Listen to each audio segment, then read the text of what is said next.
एक ईश्वर र जीवनको उद्देश्य कल्पना गर्नुहोस् कि भारी ढुङ्गाहरूको एउटा पंक्ति एक अर्कामा अडिए ठेसिए रहेका छन्। यदि हरेक ढुङ्गा पछाडिको ढुङ्गामा अडिएको छ र पछाडिको ढुङ्गा अर्कोमा अडिएको छ भने सबै ढुङ्गाहरू लड्नेछन्। ती सबैलाई खडा राख्नको लागि अन्त्यमा यस्तो केही हुनुपर्छ जुन कुनै कुरामा अडिएको छैन, यस्तो शक्तिशाली कुरा जसले सबैलाई थाम्न सकोस्, जो आफै खडा होस् र अरू कसैमा निर्भर नहोस्। ब्रह्माण्डका हरेक कुरा तिनै ढुङ्गाहरू जस्तै हुन्। जसरी हरेक ढुङ्गा खडा रहन अरू ढुङ्गाहरूमा भर पर्छ, ब्रह्माण्डका हरेक कुरालाई अस्तित्वमा रहिरहन धेरै अन्य कुराहरूको आवश्यकता पर्दछ। तपाई हावा, पानी र खानामा निर्भर हुनुहुन्छ। खाना पृथ्वी, वर्षा र सूर्यमा निर्भर छ। सूर्य भौतिक नियमहरूमा निर्भर छ। तपाई जहाँ हेर्नुहुन्छ, एउटा कुरा धेरै अन्य कुराहरूमा निर्भर भएको देखिन्छ।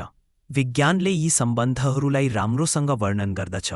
यसले बताउँछ कि कसरी एउटा कुरा अर्कोमा निर्भर छ, तर यसले यो व्याख्या गर्दैन कि सम्पूर्ण ढुङ्गाहरूको पंक्ति सुरुमा किन खडा छ। यसले त्यो प्रश्नको उत्तर दिँदैन, सबै कुरा थाम्न सक्ने शक्तिशालीको हो। यो बुझ्नको लागि हामीले निर्भर वस्तुहरूको यो श्रृङ्खलाभन्दा बाहिर हेर्नुपर्छ।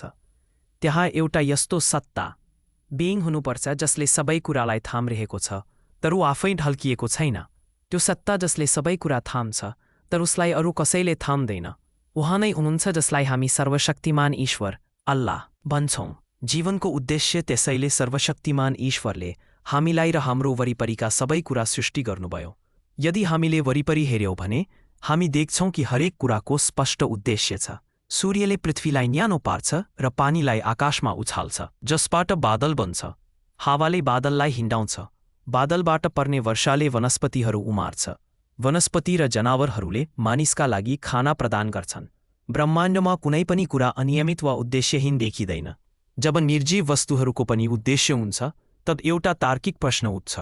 सर्वशक्तिमान ईश्वरले मानिसलाई किन सृष्टि गर्नुभयो, जोसँग स्पष्ट रूपमा उच्चतम स्तरको बुद्धि र चेतना छ? यस प्रश्नको उत्तर दिन ईश्वरले मानव जातिलाई उहाँको सन्देश पुर्याउन पैगम्बरहरू पठाउनुभयो। पैगम्बर आदम, नूह, इब्राहिम, मूसा, दाउद, सुलेमान, ईसा जिसस र यहिया जोन देखि अन्तिम सन्देशता पवित्र पैगम्बर मुहम्मद, उहाँहरू सबैमा शान्ति रहोस्-सम्म हरेक पैगम्बर एउटै स्पष्ट सन्देश लिएर आउनुभयो। ईश्वरले मानिसलाई उहाँको उपासना र आज्ञा पालन गर्न सृष्टि गर्नुभएको हो, र यो सांसारिक जीवन ईश्वरप्रतिको हाम्रो आज्ञा पालनको निरन्तर परीक्षा हो। हाम्रा हरेक काम, शब्द, विचार र नियतहरू स्वर्गदूतहरूद्वारा लेखिन्छन्। मृत्युको क्षणमा यो परीक्षा समाप्त हुन्छ र नतिजाहरू प्रकट हुन्छन्।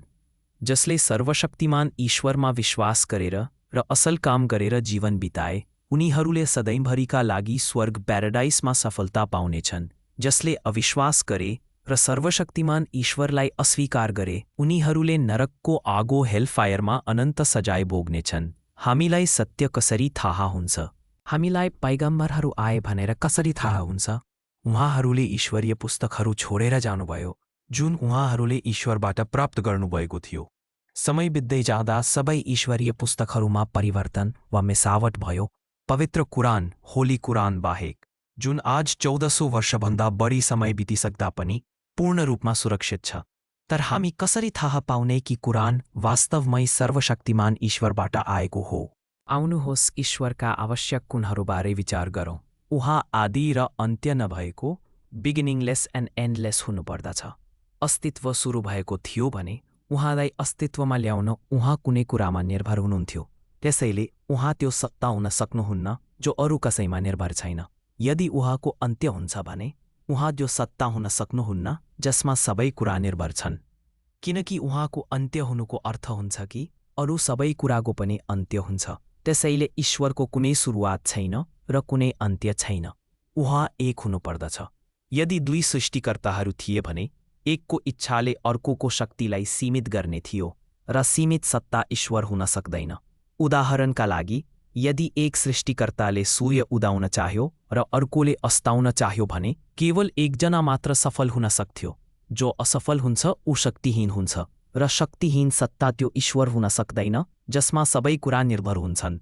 र अन्तमा उहाँ कुनै पनि हिसाबले आफ्नो सृष्टिसँग मिल्दोजुल्दो हुनु हुँदैन।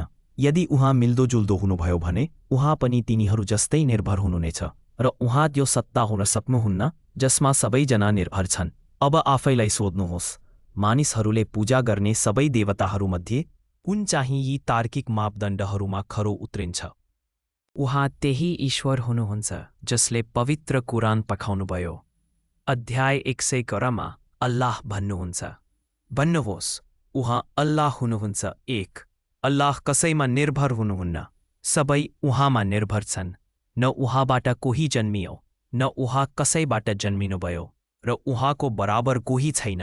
एक ईश्वर, केही चाहिँदैन, सबैलाई उहाँ चाहिन्छ, अनन्त, न छोरा न बुबा, सृष्टिभन्दा पूर्ण रूपमा भिन्न, न कुनै बराबरी। कुरानले ईश्वरको वर्णन ठ्याक्कै त्यस्तै गर्छ जस्तो तर्कले माग गर्दछ।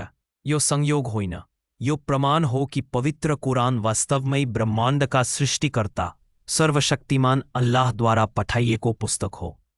निमन्त्रणा त्यसैले हामी तपाईलाई इस्लाममा आमन्त्रित गर्छौं, त्यस सच्चा ईश्वरको इबादत उपासना गर्न जसले आकाश, पृथ्वी र अस्तित्वमा रहेका सबै कुरा सृष्टि गर्नुभयो।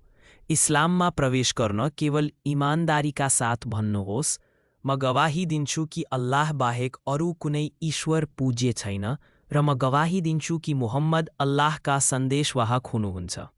अशहदु अन ला इलाहा इल्लल्लाह व अशहदु अन्ना मुहम्मदन रसुलुल्लाह। यदि हामी गलत छौं भने तपाईले 3 मिनेट गुमाउनुहुन्छ। यदि हामी सही छौं भने तपाईले यसबाट टाढा गएर कहिल्यै नसकिने परलोकमा आफ्टर लाइफ सबै थोक गुमाउनुहुन्छ।